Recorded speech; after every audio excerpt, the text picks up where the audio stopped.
ANS News.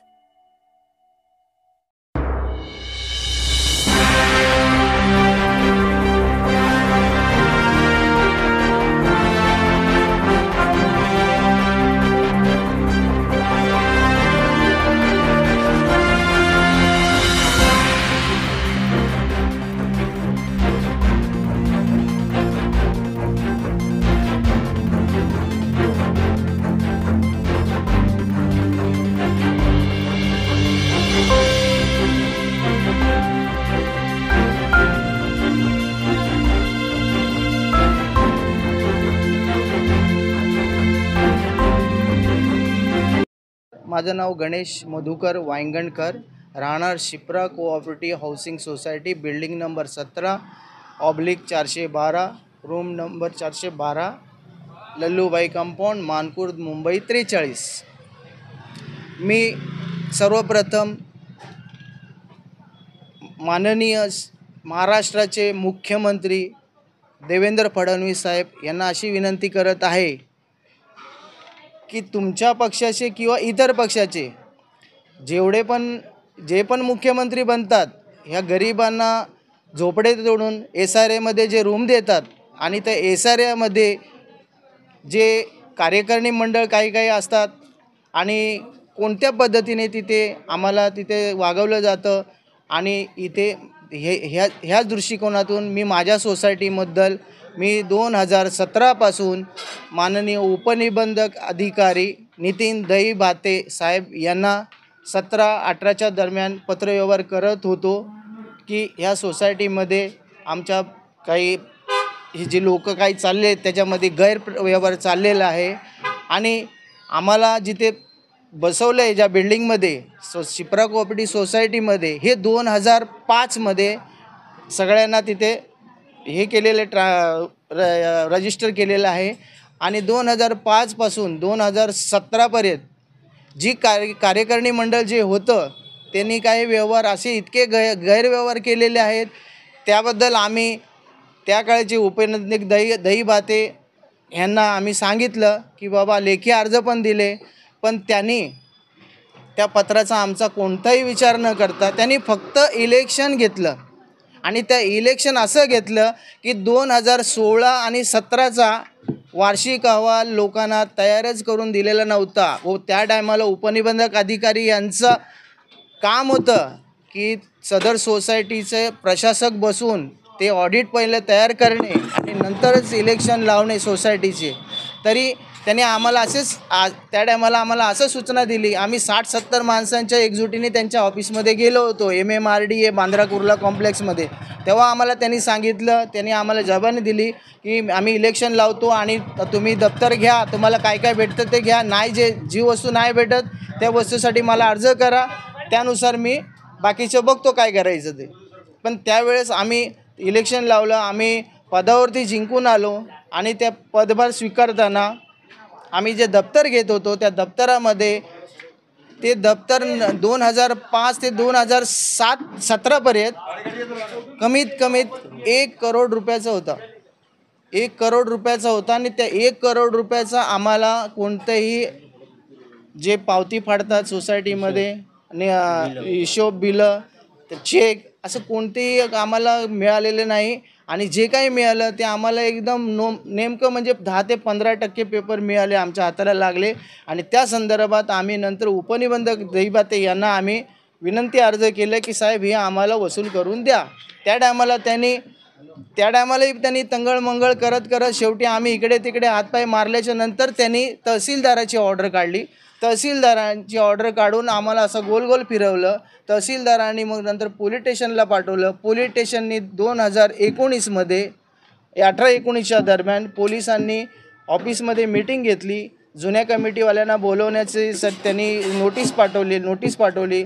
पण त्यावेळेस जुना पदाधिकारी होता कोणी तिथे उपस्थित नव्हता. त्याच्यामध्ये फक्त एक खजिनदार म्हणून त्यांचा जो होता व्यक्ती तोच उभा होता. आणि सोसायटीमध्ये जे कपाट आहेत 2 कपाट अजूनपर्यंत तशीच आहेत आणि त्या कपाटामध्ये बोलते त्या कपाटामध्ये आहे आणि आम्ही हे सगळं त्यांना दस्तऐवज दिलेलं आहे, दप्तर दिलेलं आहे असं त्यांनी म्हणणं केलं. पोलिसांनी पण त्यांना सांगितलं की बाबा बघा तुम्ही एकटेच काय त्याच्यावरती घ्यायचं नाही, तुमच्या एकट्याची सोसायटी नाही, बाकीचे कुठे आहेत त्यांना बोलवा. पण त्यांनी बोलले नाही आम्ही दिलेले, तू इकडे गेला तिकडे गेला अशी उडा उत्तरं दिलेली. आणि पोलिसांनी ते सगळं पंचनामा करून तहसीलदारांना मला वाटते पाठवलं असणार. त्याच्यानंतर मग आम्ही काही त्याच्यामध्ये नंतर ते लॉकडाऊन वगैरे होतं, लोकांनाही आम्ही काही मीटिंग एकजूट करून मीटिंग घेऊ शकलो नाही. त्याच्यामुळे आणि आमच्याकडे 2016-17चं वार्षिक अहवाल नसल्यामुळे आमचे 2017 ते 22च्या दरम्यान वार्षिक अहवाल हे पक्के झालेले नाहीत. परंतु आम्ही कोणालाही न डगमगता आम्ही आमचे व्यवहार व्यवस्थित सुरळीत करून एका लाल कपड्याच्या कागदामध्ये पेपरामध्ये कपड्यामध्ये बांधून ते व्यवस्थित ठेवले. आणि त्याच्यानंतर हे जे आता नवीन नंतर उपनिबंधक अधिकारी आलेत, प्रशांत सातपुते ना, प्रशांत सातपुते म्हणून, त्यांनी आम्हाला पत्र पाठवलं की तुमचे कागदपत्र घेऊन इकडे या आणि तुमचा कालावधी संपलेला आहे. तेव्हा आम्ही त्यांना पत्र पाठवलं की साहेब आम्ही कागदपत्र काय घेऊन येऊ, जेव्हा 16-17चं वार्षिक अहवाल पाठचा नाही केलेलं त्यांच्या ऑडिटरनी आणि त्यांचा ऑडिटर पण पळून गेला. कारण त्या ऑडिटरनी पण सांगितलं, त्यांच्या ऑडिटरचं नाव काय होतं, लोबो म्हणून कोण ऑडिटर होता, त्या ऑडिटरनी सांगितलं की बाबा तुमची बिलं नसल्यामुळे मी काय त्या ऑडिटमध्ये त्याच्यामध्ये मी काही लक्ष घालणार नाही, उद्या माझं लायसन्स जप्त होईल. आणि तो काहीतरी सोसायटीमधले 10,000 रुपये ॲडव्हान्स त्यांनी घेतले होते आणि तो पळून गेला, तो आलाच नाही, शेवटपर्यंत आला नाही. आम्ही पण त्याला बोलवलं होतं पण तो आला नाही, कारण आमचे वार्षिक अहवाल आम्हाला पक्के करून लोकांना द्यायचे होते. इथली जी जनता आहे ती सर्व जाती धर्मातली लोकं राहतात इथे आणि 140 लोकांचा परिवार आहे. आणि हा 140 लोकांचा परिवारामध्ये 100 लोक जे आहेत, 100 घरं आहेत, ती धुणी भांडी करून कामं करणारी आहेत. 250 रुपये मेंटेनन्स भरतात काटकसर करून. आणि त्या काटकसर केलेल्या पैशावरती कोणत्या पद्धतीने हे केलेलं आहे, सोसायटी कशी चालवलेली आहे, ते तुम्ही 2005 ते 17 दरम्यानचे बघू शकता. आणि ह्याचे सगळे पुरावे आम्ही उपनिबंधक अधिकाऱ्यांना सातत्याने 2017पासून देत आहोत, तरी त्यांनी दुर्लक्ष केलं. आणि आमच्या अर्जाचा कोणताही त्यांनी विचार न घेता त्यांनी प्रशासक बसवलं. प्रशासक बसवल्याच्या नंतर काही लोक असे कंटाळून गेले की ह्या सोसायटीमध्ये काही हे होत नाही, परिवर्तन होत नाही, त्यापेक्षा आम्ही इथं विकून गेलेलं बरं, कोणी भाड्याने देऊन गेले, कोणाचं काय असं कोणी असं घर कोणाला ओळखीच्या माणसाला देऊन असे निघून गेले. आणि आता राहिलेत फक्त तिथे 70 ते 80 लोक जे स्थानिक आहेत, स्थानिक लोक 80 लोक राहिलेत. आणि आम्ही त्यांना सतत सांगतो साहेब बघा अशाला असं झालेलं आहे, पण त्यांनी आमच्याकडे उपनिबंधक अधिकारी यांनी अजिबात लक्ष दिलं नाही. त्यांनी 2 वर्षामध्ये त्यांनी प्रशासक बसवले आणि ह्या 2 वर्षामध्ये त्यांनी फक्त आणि फक्त सोसायटीतील रूम ट्रान्सफर करण्याचंच काम केलेलं आहे. मला वाटतं साहेब ह्या ट्रान्सफर रूम करण्यामध्ये काहीतरी यांना 2 पैसे भेटत असतील, त्यामुळे ही लोक मला वाटते ते बहुतेक त्याच्यावरती जास्त भर देत आहेत. त्यासाठी मी विनंती करतो आपल्याला माननीय फडणवीस साहेब आणि सहकार मंत्री आणि एकनाथ शिंदे साहेब आणि आपले अजितदादा पवार साहेब आणि बाकीचे इतर सगळे जे पक्षाचे नेते आहेत त्यांना, आणि तसेच माझ्या विभागातले माननीय श्री खासदार श्री संजय दिना पाटील साहेब आणि माननीय अबू आझमी साहेब आमदार यांना मी विनंती करतो की ह्या गोष्टीकडे आपण लक्ष लावावे.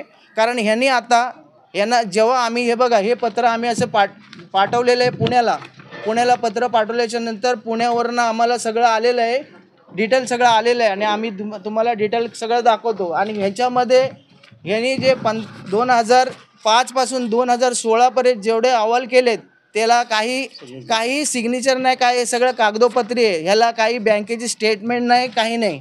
हे बघू शकता तुम्ही. त्याच्यामध्ये ते ऑडिटरनी ऑडिट कसं केलेलं आहे. 8,600 रुपये इलेक्शन फी दाखवली 2015 ते 16च्या दरम्यान, त्या टायमाला इलेक्शन झालेलंच नाही. 8,600 रुपये कुठले दाखवले.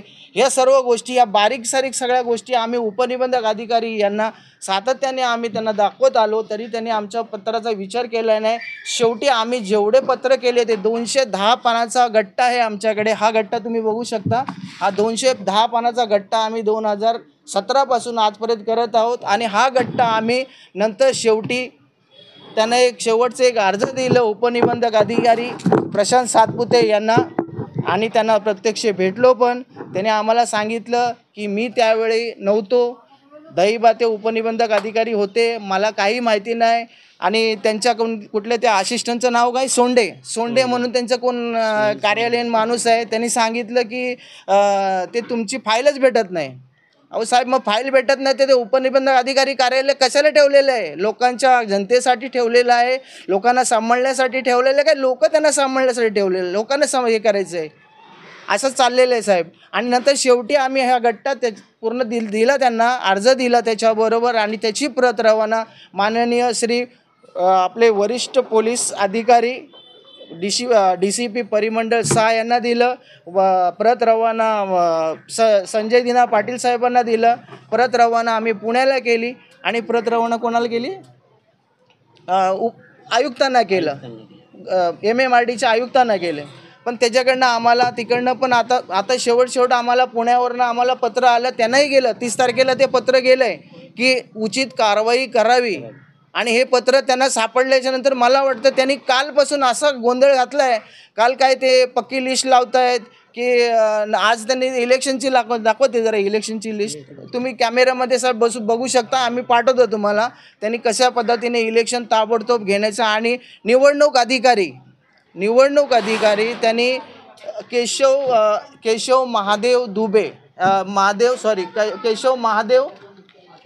चव्हाण यांना ठेवलेलं आहे. आणि हा चव्हाण व्यक्ती काय शिकलेली नाही, काय नाही, ते रिक्षा ड्रायव्हर आहे आणि ते पॅनलवरती आहेत. अशा लोकांना इलेक्शन देणार, मग हे कसं होणार? आणि त्या उपनिबंधक अधिकारी कार्यालयामध्ये हे सोसायटीचे व्यवहार चालतच नाही, फक्त रूम ट्रान्सफरचे व्यवहार चालतात. साहेब, तुम्ही तुमची माणसं कधीही पाठवा तिथे, एक 3च्या अगोदर पाठवा, 3-4च्या अगोदर तुम्हाला तिथे तेच गोंधळ कार्यालय. मग आम्ही आम लोकांनी काय करायचं? आणि आमचं एकच म्हणणं आहे त्यांना की हे आमचं 2017 पर्यंत 2005 ते 2017 पर्यंत फेरलेखापरीक्षण करणे आणि लोकांना वार्षिक अहवाल तयार करून लोकांना देणे, आणि नंतर मग तुम्ही निवडणूक घ्यावी. आम्हाला त्याच्याशी काहीही हे नाही. आणि जर असं नाही झालं तर आम्ही आमच्या आत्म्याला काही करू शकतो त्याला, आणि त्याचा जबाबदार उपनिबंधक अधिकारी असणार. आणि उपनिबंधक अधिकाऱ्यांनी असे गेम खेळलेले आहे की आमचे आपापसामध्ये लोकांमध्ये वादिवाद लावून दिलेले आहेत की ते वाद लावलेत की.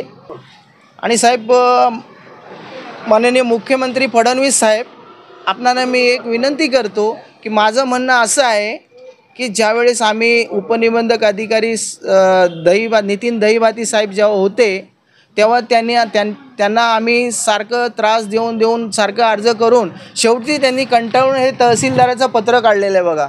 त्या तहसीलदाराच्या पत्रानुसार आम्हाला काही अजूनपर्यंत दप्तर मिळालेलं नाही. आणि ते दप्तर मिळण्यासाठी आणि ते पुनर्लेखापरीक्षण होण्यासाठी आम्ही सातत्याने हे प्रशासक जे बसलेले आहेत त्यांना विनंती करतोय. आणि प्रशासकांना आम्ही हे सगळे पत्र दिलेले आहेत, तरी त्यांनी त्या पत्राचा विचार केला नाही. प्रशासक अधिकारी अस्मिता निकम म्हणून आहे, आणि अस्मिता निकम यांनी फक्त 2 वर्षापूर्वी सोसायटीमध्ये एकच दिवशी एंट्री घेतली होती, ते फक्त दप्तर घेण्यापुरती. आणि बाकीची कामं त्यांचा एक असिस्टंट आहे संजय इंगळे म्हणून, ते सगळं तो व्यवहार पाहतो. आणि तो सगळी रूम ट्रान्सफरचीच कामं. पोलीस स्टेशनचं पत्र दिलं की बाबा ज्यांनी भाडोत्री ठेवलं आहे तर त्याने ॲग्रीमेंट आणून द्यावं. पोलीस स्टेशनमध्ये लोक घाबरून काय करतात, नाही बाबा का चला हे करा, नाही तर घुसखोरीचा तुमच्यावरती दावा ठोकण्यात येईल, गुन्हा दाखल करण्यात येईल. मग अशा लोकांनी मग तिथे बाबा काय लागतील, 2 लाख लागतील, 2.5 लाख लागतील, नावावर करून घ्या. आणि हे रूम कोणत्या GR मधून पास झालेले आहेत साहेब, तेही तुम्ही काढून घ्या. या 2 वर्षामध्ये त्यांनी ह्या रूमचे ह्या बिल्डिंगमध्ये 35 ते 40 रूम त्यांनी फक्त रूम ट्रान्सफर करण्याचंच काम केलेलं आहे. आणि 2 वर्षापूर्वी जेव्हा ही अस्मिता निकम दप्तर घेण्याच्या टायमाला आली होती, एक 7 दिवसानंतर त्यांनी आमच्याबरोबर मीटिंग घेतली. त्या मीटिंगमध्ये त्यांनी आशा व्यक्तीला आणले, तिचं नाव होतं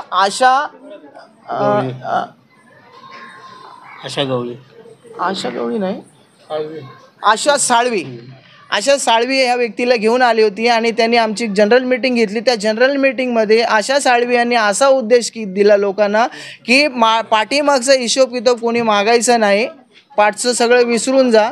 आता पुढे सोसायटी आपल्याला कशी चालवायची आहे ते बघा.